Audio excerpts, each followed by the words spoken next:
All right. So Ben wants us to dedicate this class in honor of the Panthers. There you go. All right. All right. Chapter 31. We'll do this on double speed, so you guys will only have to miss the first period. That's all right. Exactly. All right. So we're holding chapter 31, which I believe is the second to last chapter in book 1. Yeah.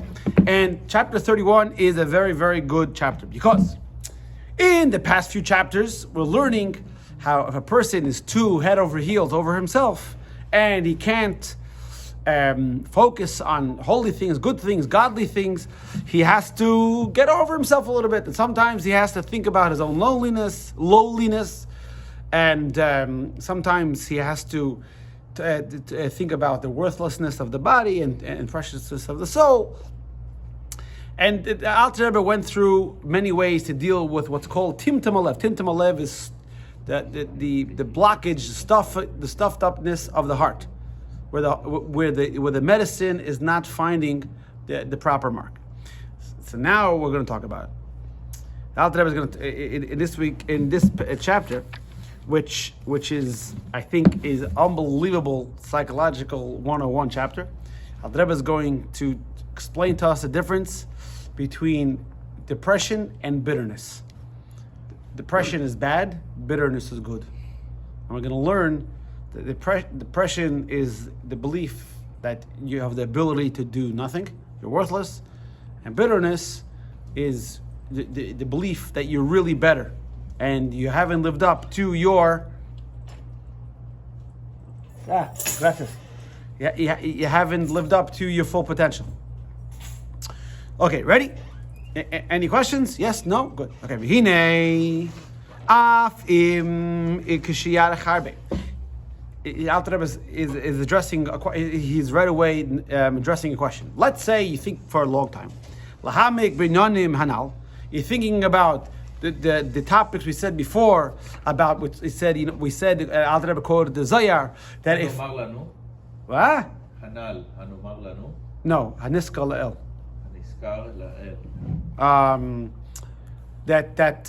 He said a log that can't catch on fire. What do you got to do? You got to split it. So too, if the body's too thick, you got to squish it. So what's going to happen? For an hour or two, a lowly of spirit and a broken heart, and you worry. You come into the rabbi. You're going to come to great depression, and we know going all the way back to chapter 1.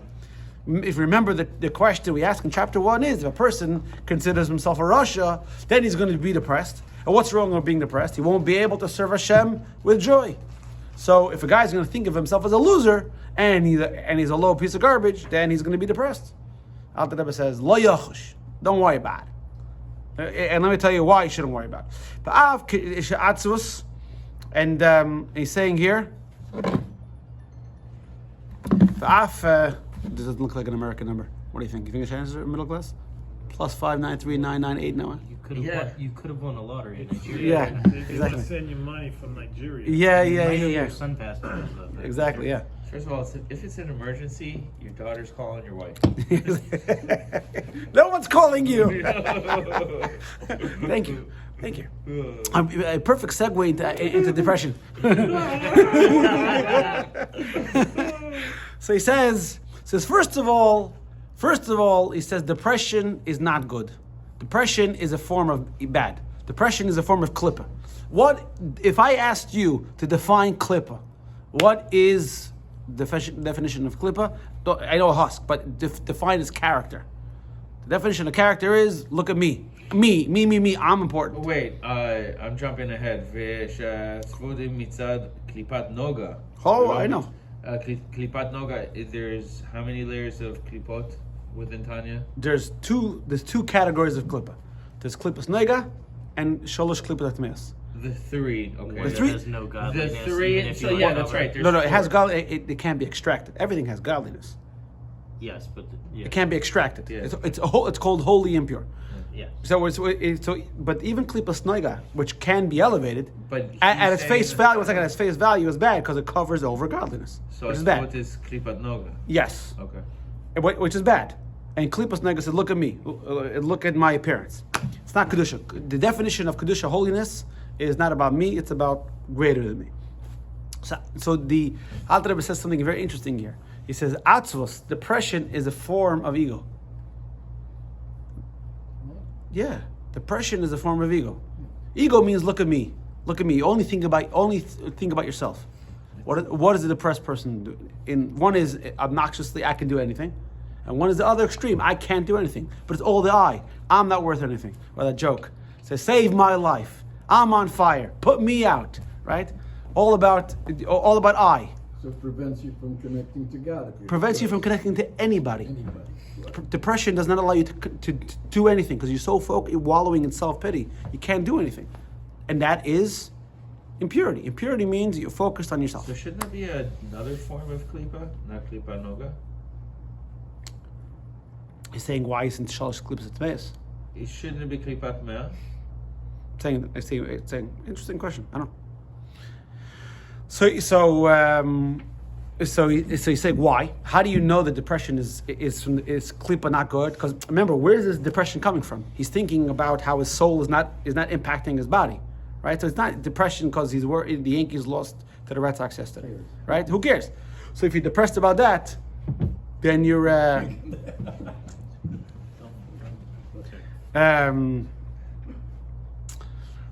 I saw that. See, your prayer's working. They're already winning 1-0. Oh, okay, good. There you go. Hey, don't. This might be a live class. No, it's not. So the. I'd rather make $10,000. By the way, the camera's facing this way. We could put the game on that screen. You know what I'm saying? Yeah, but then they see all 45 of us back here. By the way, my brother. This story happens in the early '90s. My brother wanted the Jets finally made the playoffs, and I grew up. The Jets and the Yankees were like big in my house. He asked my father to stay home from school, and my father, there is no staying home from school. Period. And How many of the 9 older brothers asked for this? Six. Sorry. 5 older brothers. We're 6 brothers. But there's no way my father was letting him stay home from school. Absolutely not. So he went to Nobody Beats the Wiz. Remember that? Yeah. And he bought a small screen, and he was there in the corner, had it plugged in the Beit Midrash, right? And the Jets scored a touchdown at the end of the game or something, and all of a sudden he jumped, touchdown! He just lost it. Got kicked out of school and lost the TV. It was a whole thing. Anyway, that's why we don't put on the hockey. Anyway. Gotcha. I would tell stories about me, but I'm giving the class. That's off the record. Anyway, So why? Because what is kedusha? Kedusha ksiv oiz v'chedve b'keimai. Kedusha means holiness means it gives you strength. And we know the famous line that the Shechina, godly presence, only dwells amongst joy. Where do we know that? There's a clear reference to this in the book of Samuel 1. When Shaul meets Samuel. And Shaul and Samuel is giving Shaul signs what's going to be. He says, you're going to meet this band of musicians, and there's going to be a group of prophets. What does one thing have to do with the other? The rabbis learn out from there that the prophets would often have music because the Shekhinah, if they had a chance of God speaking to them prophecy, it only happened through if they were in a joyous setting or mood.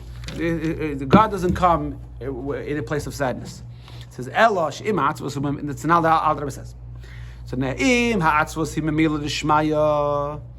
If he's sad, if he's upset, if he's depressed, from heavenly things, realizing that he's failed miserably spiritually, so that is the good of klipas nega. Remember, what is klipas nega? Klipas nega is the klipa that covers over the good that's yet to be extracted. So it has good, it has bad, they're mixed together. The problem is they're mixed together. So what do you got to do? You have to refine it. So sometimes being sad is good. And what do you got to do? You got to use the sadness, Alter Rebbe is going to say now, as a springboard towards better things. I think there's a kids movie called Inside Out. You seen it? What? Inside Out, the kids movie. I don't support Disney. You don't support Disney? All right. No? Okay. What about I don't believe in psychology. You don't. Okay, there you go. And So, but in the end of the movie, the character has to experience sadness before they can experience joy. So there is something good of joy, of sadness, but you have to utilize it. But l'chein kasav Arizal. Therefore, the Arizal says, Isaac Glory says, "Shafilu daigas ha'avonos." Even the worries of sins, eino ruya ki'im b'shas videi. When do you have to worry about sin? When, at the time of your confessing. But you're not supposed to worry about how inferior you are when you're learning Torah and when you're doing mitzvahs, because that is the work of the Yetzer Hara. The Yetzer Hara comes to you and says, "Don't do the mitzvah." Now, if you are partaking in the mitzvah, the Yetzer Hara says, "Don't do it." He's going to lose. So what does the Yetzer Hara tell you? He says, "You think your mitzvah is worth anything? You're a loser. So you're no good," and he tries to suck out the enthusiasm of the mitzvah. So what Alter Rebbe is saying here, is quoting from the Rizal, is that if you're thinking about your spiritual inadequacies during doing a mitzvah, then you know for sure it's the Yetzer Hara. Yeah, Asaf. So if you're sitting there and you're depressed, this is like even we're moving from depression to worry. No. So you can't bring your depression. No, to say prayer. if the depression is from the worry about your sins, I mean, because you feel that you're a loser because you haven't done enough Torah, you haven't learned enough Torah or done enough mitzvot. So the question is, when are you thinking about it? That's what he's going to say. When is that thought popping into your head? You know, the previous Rebbe says, and he said that sometimes let's say you're supposed to be learning. Well, let's say you're supposed to be davening. In the middle of prayer, you say, I should start learning. Is that good or bad? In the middle of prayer? Yeah. It's It's bad. It's a distraction. Yeah. Because right now you're supposed to be focused on prayer. The previous Rebbe writes that his father told him sometimes you could be in the middle of prayer, and the Yetzer Hara can come and say, you should learn Chassidus, you should learn Kabbalah. He said, I never knew that the Yetzer Hara could wear a furry hat and long payas and could be dressed up in such holy garments. The Yetzer Hara's job is to try to get you off doing your task, what you're supposed to do. And sometimes it'll tell you don't do this task, do something else, and it'll garb it in, it's a holy task. I mean, you really should you really should do it. So that's the Arizal saying. When should you feel bad about your sins? When you confess. But if you're learning Torah or doing mitzvahs and all of a sudden you start feeling bad about the lack of observance, that's wrong.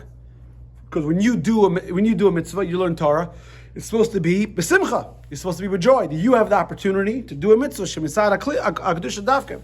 Afa b'kein. Still, it says hiamida. This is the way. Sadness is the way is the way to utilize. Sometimes you got to fight fire with fire to utilize the self-control. Because why do we indulge? Why do we have ice cream? Why do we have cake? No one's going to argue with you and tell you, what you need as part of your daily diet. You need cake. Kids might say, right? But no doctor ever says eat cake, unless you're who's that French queen, Marie Antoinette, right? Yeah. Eat cake. Yeah.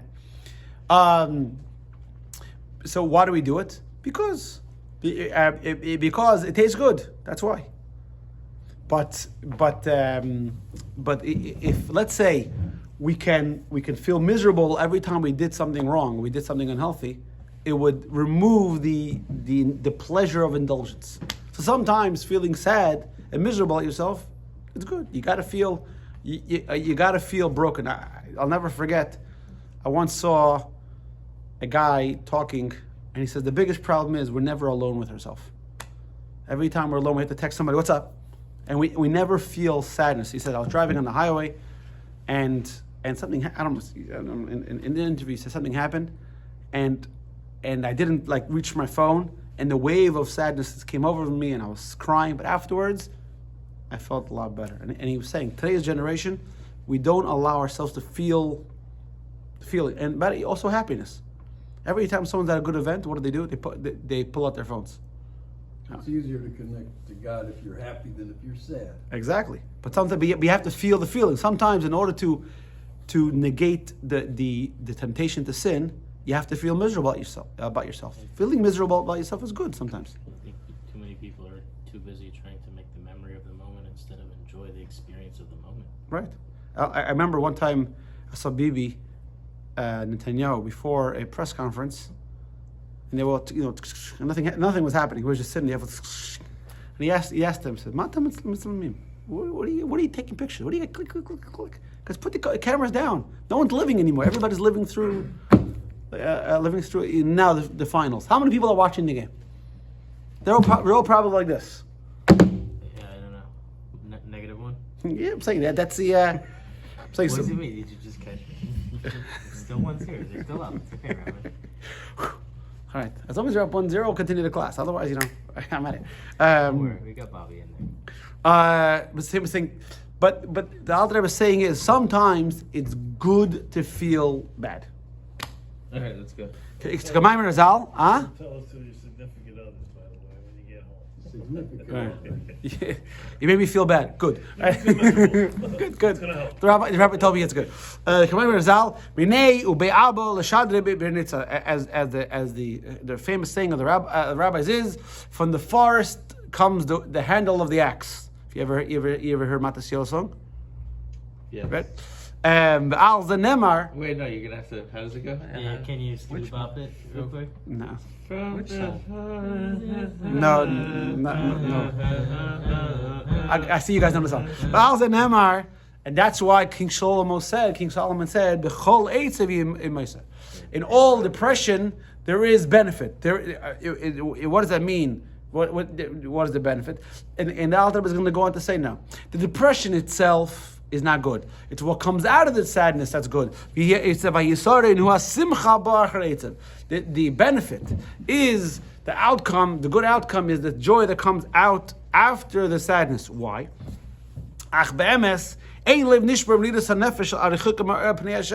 Why? What's the sadness? Alter Rebbe is going to say is, because let's say you're sad. Why are you sad? Because you realize you've been totally inadequate in your observance of Torah and mitzvahs. You think to yourself, I'm a bum. I haven't acted the way I should have. Then what? Then a person shouldn't say, all right, I'm a bum. Pass me another beer. Then obviously you're not truly miserable. If you're truly miserable about yourself, then usually the resolution is, all right, guys, tomorrow I'm going to be better. That tomorrow I'm going to be better means that you believe that Hashem wants a relationship with you, that you could be better.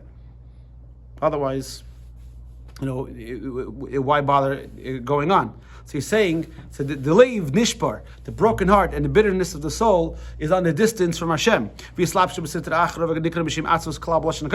And this feeling is enclosed in the other side. Because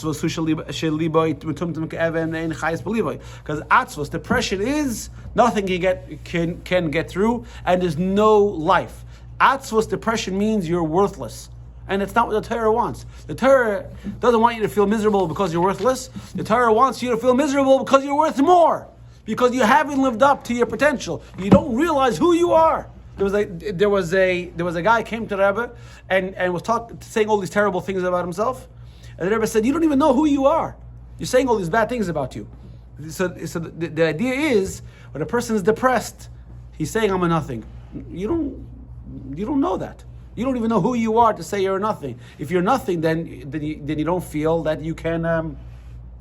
Then you can improve. But bitterness, page 408, avol merirus. But bitterness, v'leiv nishbar, and a broken heart, adarabah. Just the opposite. That is the belief that you can be better. You have chayis, you have energy. To be impacted, to be affected, to be motivated by that bitterness. Bitterness again means that you should have been better. I once heard someone say the greatest thing a parent can do to a kid is not that the kid should be afraid of a patch or he's going to lose his allowance, but if a parent can get a kid to be afraid to disappoint the parents, That's the best, because the parent has told the kid, you're better than this, and you didn't live up to your you didn't live up to your standard. That's what bitterness is. Bitterness is there's a higher standard. We expect more of you, and that's what the Torah expects. So yeah, being sad is good, being bitter is good, but only as a springboard, only as a passage. So we know there's chesed, there's loving kindness. Sometimes you need to give, sweet, and everything is nice, cheesecake and ice cream. We do have leftover ice cream, by the way. I can't give you cheesecake, but ice cream I have. And then there's the concept of gvura. Gvura is discipline, harshness. And sometimes love means you give your kid a little kick in the pants. Not literally, and I'm on the camera. I was going to say the rabbi's advocating abuse. I'm not advocating abuse. But the kids gain sometimes from feeling no, and sometimes you gain a lot from feeling miserable about embittered about your spiritual stance. Simcha b'chinas chasadim, and the joy is from the side of chesed, the side of loving kindness. Ki alev kol b'shtein, because your heart has the capacity to feel both good about yourself. It's important to feel good. The previous Rebbe writes in the Yom Yom, just like it's important to know where you're lacking, where you need to improve. You also have to know what you've done right.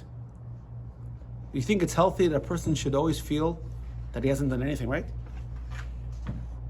That's not good. Now, a person shouldn't feel that he's done everything right and there's no room for improvement. Yeah, you should feel that you can do could do more, but a person shouldn't feel he's a total loser. It says in, I forgot which Gemara, that a tzaddik is supposed to have, a person's supposed to have, I'm trying to remember the percentage, like 1/80th or something. A tiny bit of arrogance. It's good to have a little bit of self-pride. It says, that's why the Torah was given on a mountain, not in a valley. Because sometimes you got to have pride. Sometimes you got to stick out a little bit.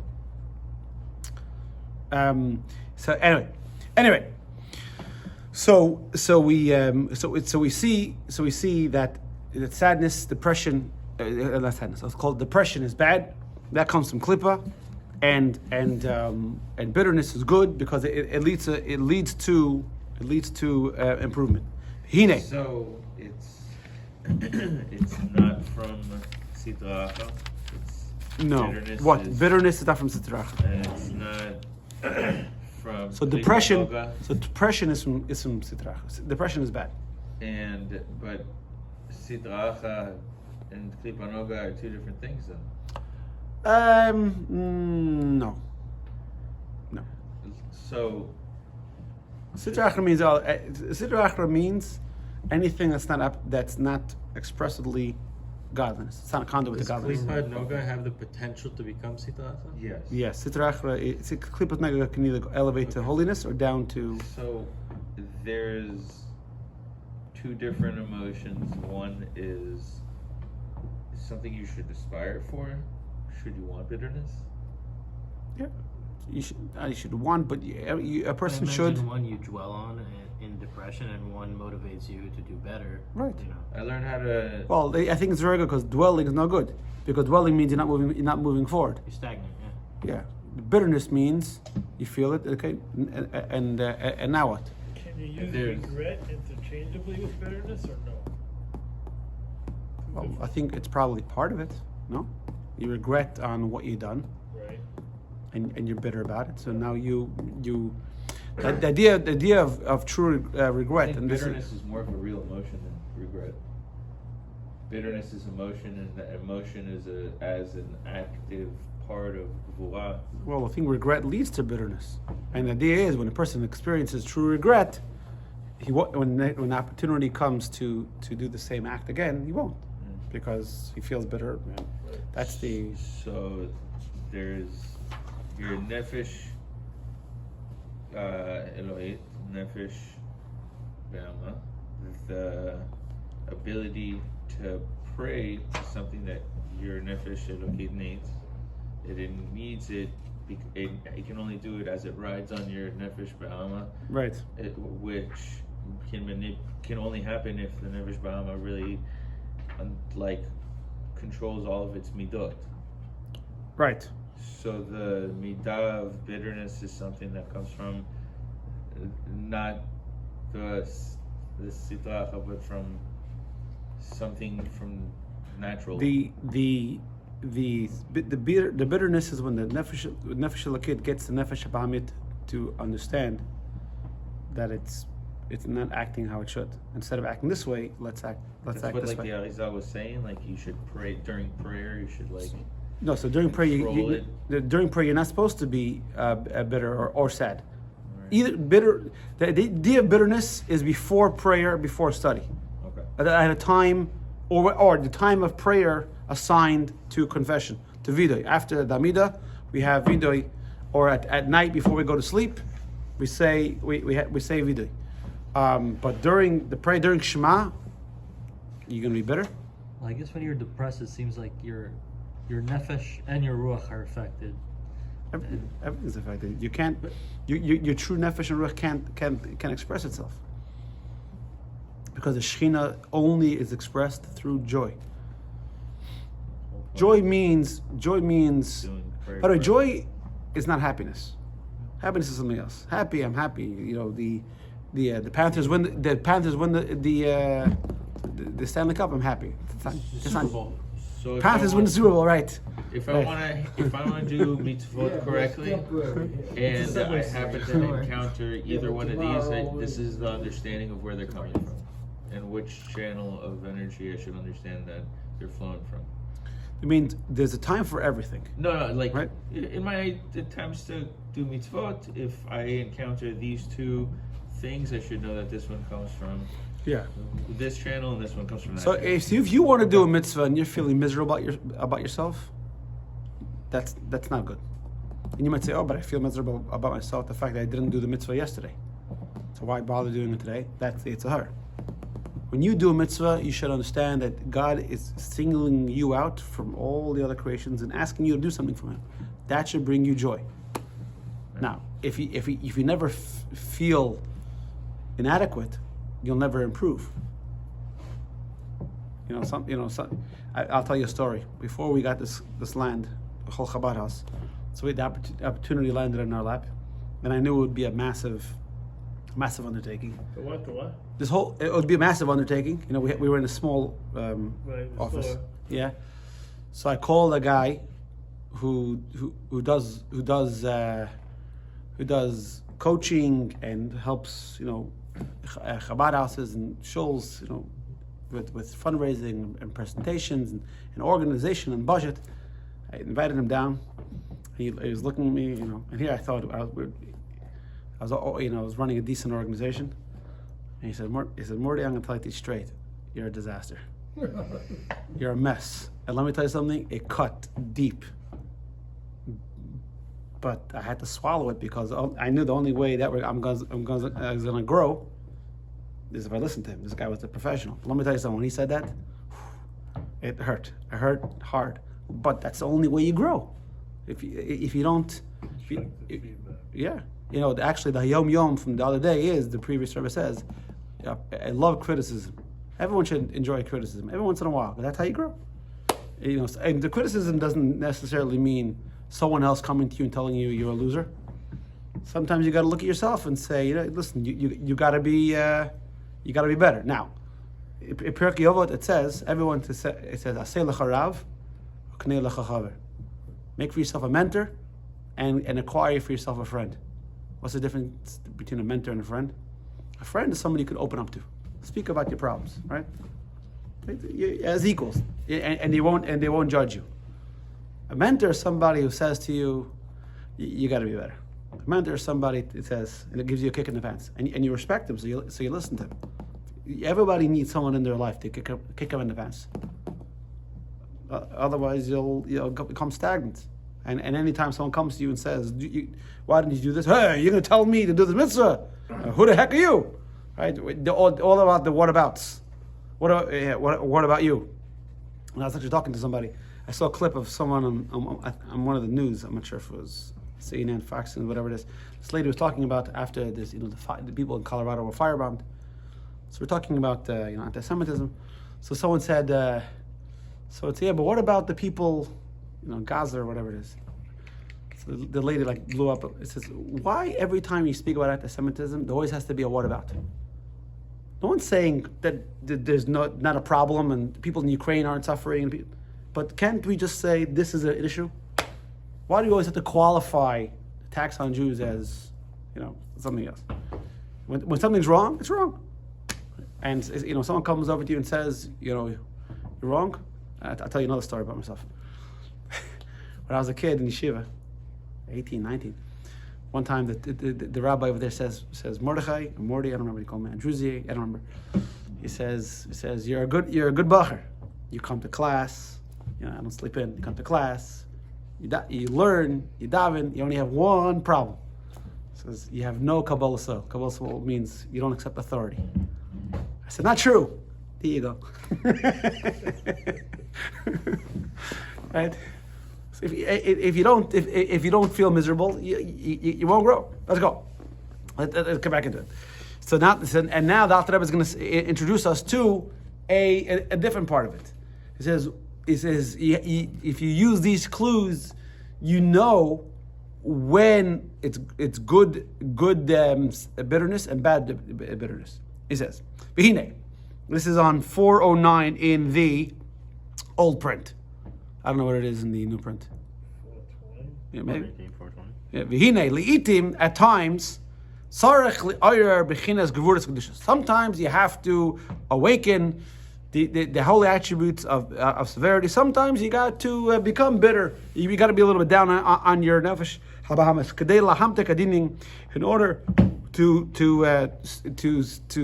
sweeten judgments. There were people in Jewish history that took upon themselves different trial, tribulation, suffering in order, because they wanted, they were afraid of what might happen to them, their families, this world, and next world. So there is a concept that Nazarites? no, some people will go in periods of exile. People wouldn't utilize their live up to their financial capability. Which is the animal soul, in order, because as we said in chapter 13 and 14, that the Yetzer Hara doesn't go away. It's an annoying, it's like the Red Sox. Don't go away. And it's a constant fight. A person has that constant fight.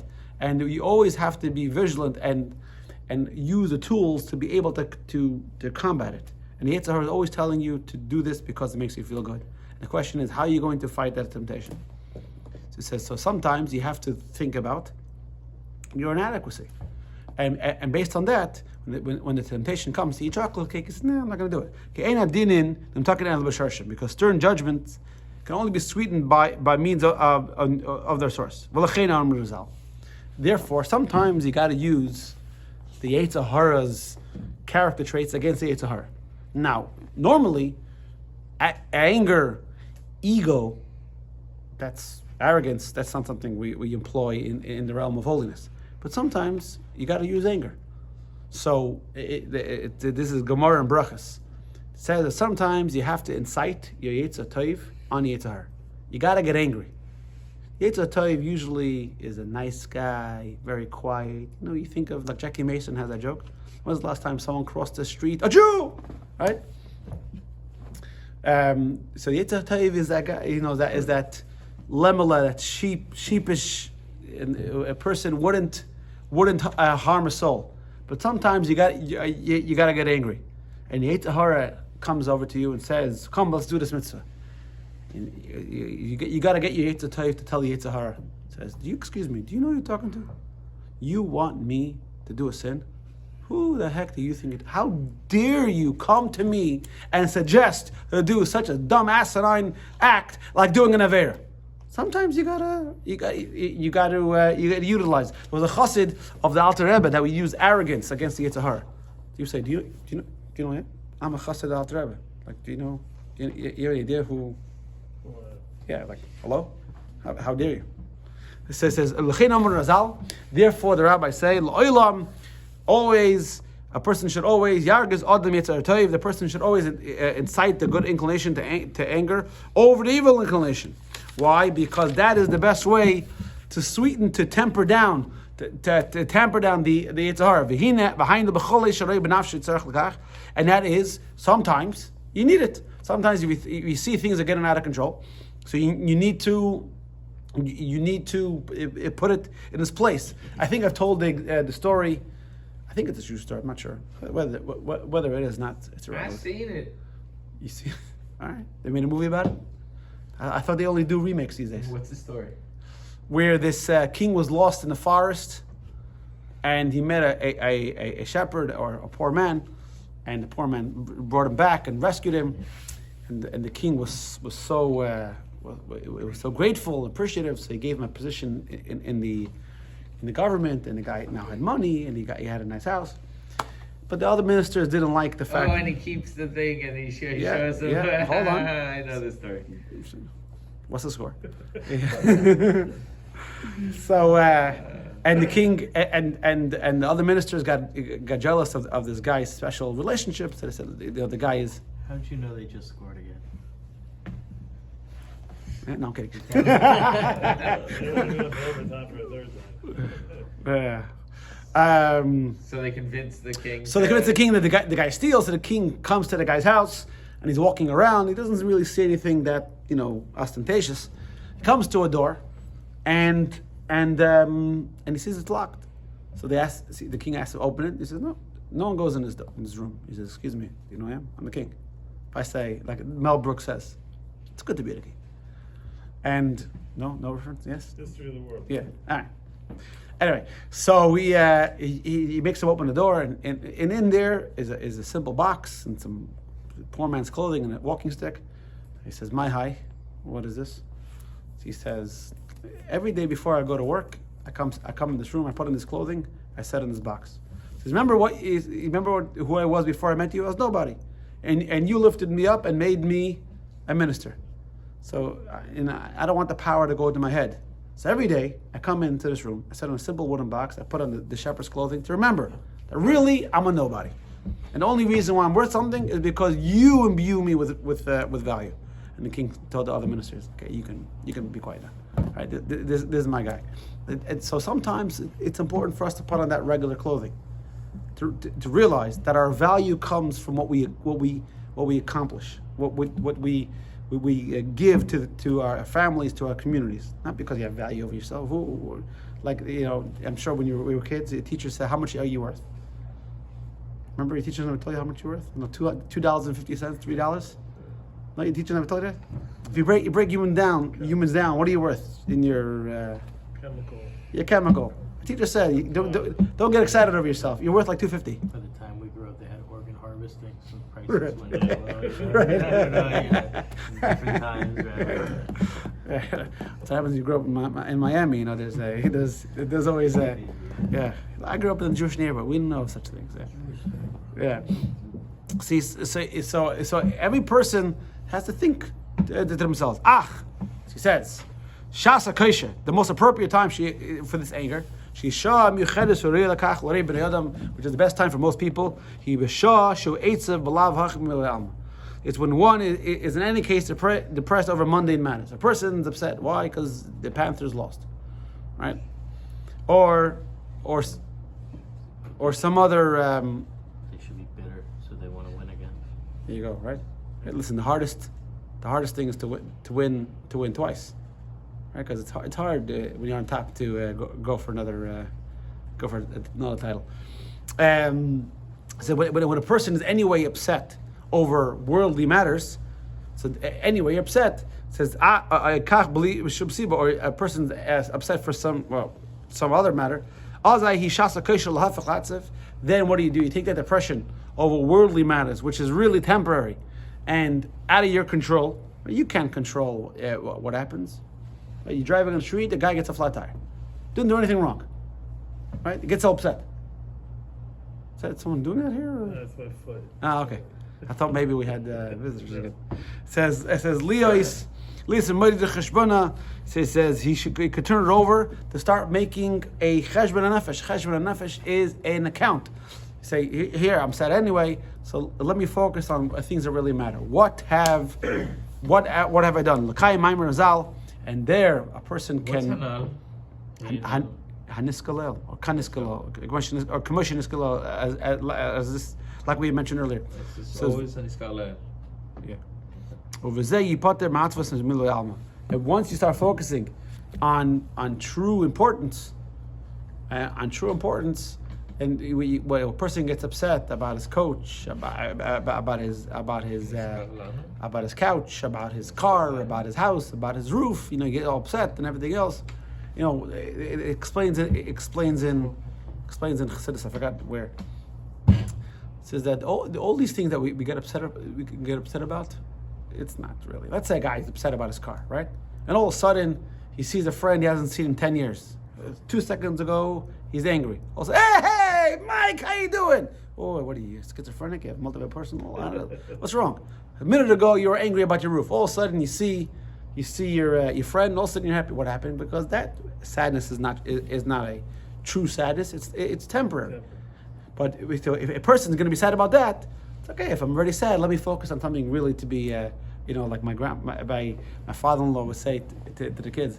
The kids would cry for no reason. So you keep crying for no reason, I'll give you a reason to cry, right?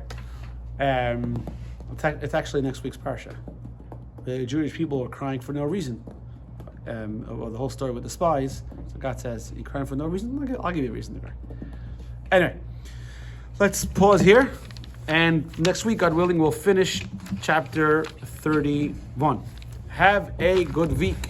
Thanks for going. Here, hit the Chaim.